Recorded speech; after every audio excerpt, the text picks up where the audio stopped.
शाहिद आफरीदी साहब से। शाहिद आफरीदी किसी तारुफ का मोहताज नहीं है, इंटरनेशनल क्रिकेट में एक बड़ा नाम रखते हैं, पाकिस्तान में एक बड़ी हैसियत रखते हैं और हमेशा किसी ना किसी हवाले से खबरों में जरूर रहते हैं। जहां तहरीक इंसाफ के दोस्त उससे नाला रहते हैं, इंडिया भी हमेशा उससे परेशान और आजिज रहता है। इस बार भी कुछ ऐसा ही हुआ। शाहिद आफरीदी हर मौके पर कश्मीरियों की हिमायत जरूर करते हैं और ऐसा ही कुछ हुआ। आपको याद होगा कि जब ये क्रिकेट खेला करते थे और इंडिया के अंदर इन्होंने मैचेस खेले थे सन 2003 में, और वहां पर इन्होंने एक जुमला कहा था जिसके बाद से कश्मीरियों के लिए आवाज बनने पर उन्हें हर बार कोई ना कोई भारत की तरफ से एक इल्जाम आयद होता है। इस बार क्या इल्जाम आयद हुआ और वो कश्मीर वाला वाकया क्या था, वो सब आपके सामने रखूंगा, लेकिन पहले इस जाहिल मेजर गौरव को जरूर सुनिए आपके वो क्या कहता है, फिर मैं आपको जो हकीकत बताऊंगा वो आपके सामने आएगी। सुनिए। शाहिद अफरीदी का चचेरा भाई साकिब, बीएसएफ ने कुत्ते की तरह मारा था इसको, ठाए ठाए। उसके जेब से प्रूफ, शाहिद अफरीदी के साथ फैमिली फोटोग्राफ, पता नहीं क्या क्या। ये साहब ये फरमा रहे हैं कि कश्मीर के अंदर शाहिद अफरीदी के कजन यानी भाई को, सगे कजन को वहां पर शहीद कर दिया गया था। और ये जिस तरह तजलील से गुफ्तगू कर रहा है, बिल्कुल आपको अंदाजा हो रहा होगा कि इसे मिर्चें कहां लगी हुई है। मगर सच और हकीकत क्या है, मैं आपको यह बताना चाहता हूं। हुआ कुछ यूं था कि सन 2003 के अंदर जब शाहिद अफरीदी मैचेस खेल रहे थे इंडिया के अंदर, और वहां पर स्टेडियम खचाखच भरा हुआ था और वहां पर पाकिस्तान जिंदाबाद के नारे बुलंद हो रहे थे, उस जगह पर के जो कि भारत की जगह थी और भारत के ग्राउंड में पाकिस्तान के लिए जो नारे बुलंद हो रहे थे, उस वक्त एक आग सी लग गई थी कि आखिर ये कौन लोग हैं। उसी वक्त शाहिद अफरीदी ने कहा था कि यहां पर खास तौर पर कश्मीरी बैठे हुए हैं, यहां पर मुसलमान बैठे हुए हैं जिन्होंने उनकी भरपूर हिमायत की। उसके बाद से कश्मीर और अफरीदी एक दूसरे से अलग नहीं हो सके। उसके बाद कोई ऐसा मौका नहीं गया, किसी लम्हे ऐसा मौका नहीं गया कि शाहिद अफरीदी ने कश्मीर के हवाले से बयान ना दिया और इंडिया की तरफ से आग ना लगी हुई। इस वक्त इंडिया के ट्विटर अकाउंट्स को उठाकर देखिए, इंडिया के यूट्यूब्स को उठा के देखिए, इंडिया के आप सोशल मीडिया अकाउंट्स को किसी भी जगह पर उठा के देखिए, सब के सब शाहिद अफरीदी के खिलाफ लगे हुए हैं। लेकिन वाकया क्या है? वाकया यह है कि सबसे पहले जब शाहिद अफरीदी ने यह स्टेटमेंट दिया था तो सितंबर 2003 में भारतीय सिक्योरिटी फोर्स ने एक ऐलान किया था कि जनाबे वाला एक शख्स को भारतीय सिक्योरिटी फोर्स ने वहां पर शहीद किया है और वो शाहिद अफरीदी का कजन है। और खबर की यह सुर्खी मैं आपको दिखा सकता हूं कि जिसमें यह लिखा हुआ है क्योंकि अफरीदी ट्राइब ने, अफरीदी कबीले ने 1947 के अंदर भी पाकिस्तान की तरफ से आगे बढ़कर कश्मीर का वो हिस्सा अलहदा कर दिया था जिसे आज पाकिस्तान में आजाद कश्मीर कहा जाता है। तो इल्जाम का सिलसिला वहां से शुरू हुआ। अब हकीकत कितनी है? इस खबर में यह बताया गया कि जनाब एक शख्स को वहां पर शहीद किया गया सन 2003 के अंदर, जिसकी जेब से जो तस्वीरें निकली वो शाहिद अफरीदी साहब की तस्वीरें।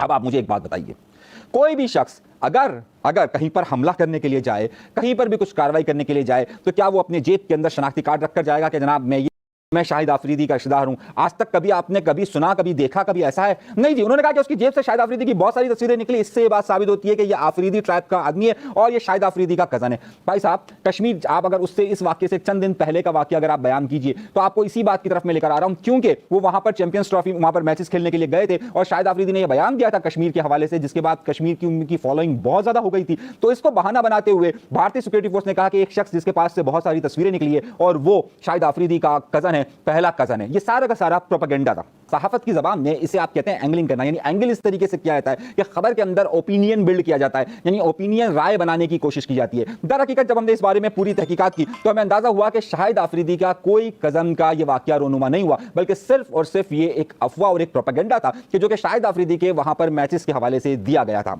अब सारा मीडिया इस वक्त जब एक बार फिर जब पहलगाम का वाकया हुआ है उस पर शाहिद अफरीदी की तरफ से भारत के अंदर कश्मीरियों और खासतौर पर मुसलमानों के साथ जुल्म और ज्यादती पर जब ट्वीट की गई है उसके बाद से आग लग गई है। न सिर्फ वहां के क्रिकेटर्स, न सिर्फ वहां की आम जनता, वहां के सियासतदान, वहां का मीडिया इस वक्त शाहिद अफरीदी के खिलाफ एक मुहिम बर्पा किए हुए। अब जबकि पाकिस्तान का मीडिया वहां पर सच और हकीकत बता रहा है तो जरा गौरव को सुनिए वो क्या कहता है। वो कहता है कि पाकिस्तानी कंटेंट को बंद किया जाए और हमें इत्तला ये मिली है क्योंकि हम बार बार सच और हक आपको बता रहे हैं और हम आपको वो खबर दे रहे हैं जो बिल्कुल दुरुस्त और ठीक है। उससे भारत का मीडिया इस वक्त इतना परेशान है कि हमारे शोज पर भी वहां पर पाबंदी लगा दी गई है। जो हमारे पास इतलात आ रही है वहां पर वीपीएन के जरिए हमारे शो को देखा जा रहा है, जबकि वहां पर ये इतलात आ रही है कि हम पर भी पाबंदी आयद की गई, यानी कि हमारे शो को। खैर कोई बात नहीं, लेकिन आप जिस ताकत से और जिस हिम्मत के साथ हमारे चैनल को आप सब्सक्राइब करते जा रहे हैं, हमें लग रहा है कि उतना ही वहां पर आग भी बढ़ती जाएगी। चैनल सब्सक्राइब जरूर कीजिए, जरूर कीजिए और जरूर कीजिए। आइए अगली गुफ्तगू की तरफ आते हैं। एक बार फिर कराची को हदफ करने के लिए कहा गया और कहा गया क्या है जरा सुनिए और उसके बाद मैं गुफ्तगू को आगे बढ़ाऊंगा। अरब शेख सबके पैर पकड़ेंगे, सबके पैर।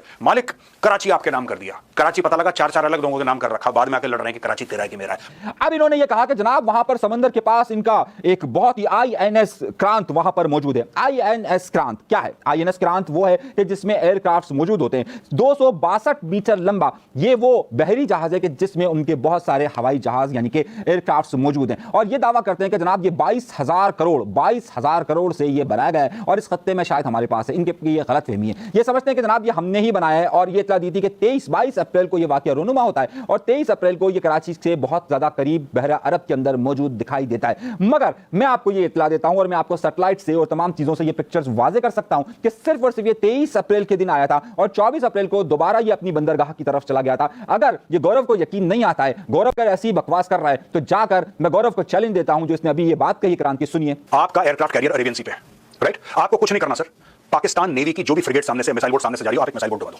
अगर ये बात कर रहा है क्रांत की, तो इसको मैं ओपन चैलेंज देता हूं कि जाकर देख लीजिए कि ये जहाज इस वक्त, क्योंकि दिल्ली में बैठा हुआ है, और जाकर मुंबई के पास जाकर देखो भाई, कराची से मुंबई का फासला ज्यादा नहीं है। अगर ये कह रहा था कि जनाब इसकी अगर आप गुफ्तगू सुनिए, चंद सेकंड लगेंगे और चंद सेकंड के अंदर यूं जाएं आप, बम्बार्टमेंट करें, सबको वहां पर मार दें, मारने के बाद कब्जा कर लें। और भाई ये सनी देओल की फिल्म चल रही है क्या कि सनी देओल का आएगा, यूं मारेगा और यूं चला जाएगा? आप जिस क्रांत आईएनएस की बात कर रहे हैं, आप ये बात कर रहे हैं कि आपको चंद मिनट लगेंगे। मैंने पिछले प्रोग्राम में भी कहा था हमारे लिए क्रांत को अटैक करना चंद सेकंड की बात है। अगर ये कोई सनी देओल की फिल्म की तरह कहते हैं कि जनाब बस आएंगे और मार के जाएंगे, ऐसा कुछ नहीं है। एक और दावा इसने किया और ये हमारी कमजोरियों से शायद फायदा या इस वक्त जो हमारा इंटरनल कॉन्फ्लिक्ट है उससे उठाने की कोशिश कर रहे हैं। इस वक्त सिंध के अंदर ज़ाहिर पानी के हवाले से एक मुजाहरे चल रहे हैं और ये ज़ाहिर है ये अक्सर ही मामला होते रहते हैं। इस मुजाहरों की बुनियाद पर इस वक्त भारतीय मीडिया बार बार ये दावा कर रहा है कि उमरकोट के 1300 किलोमीटर पर फौरन भारत को कब्जा कर लेना चाहिए। सुनिए सुनिए और सुनिए क्या कहते हैं। सिंध की 12,000 स्क्वायर किलोमीटर, जिसमें अमरकोट, जिसका नाम उन्होंने चेंज करके उमरकोट। इनकी बातों में कोई हकीकत नहीं है, ना इनकी बातों में कोई सच्चाई है, सिर्फ और सिर्फ एक दावा, झूठा दावा और झूठा प्रोपेगेंडा है। ये इतना आसान नहीं है। 1971 में उमरकोट की तरफ जो वाकयात रुनवा हुए थे, अगर आप आए हो तो वो रेगिस्तान है। रेगिस्तान के अंदर अगर उस वक्त पाकिस्तान ने इनको आने दिया था तो उसके बाद पाकिस्तान ने इनको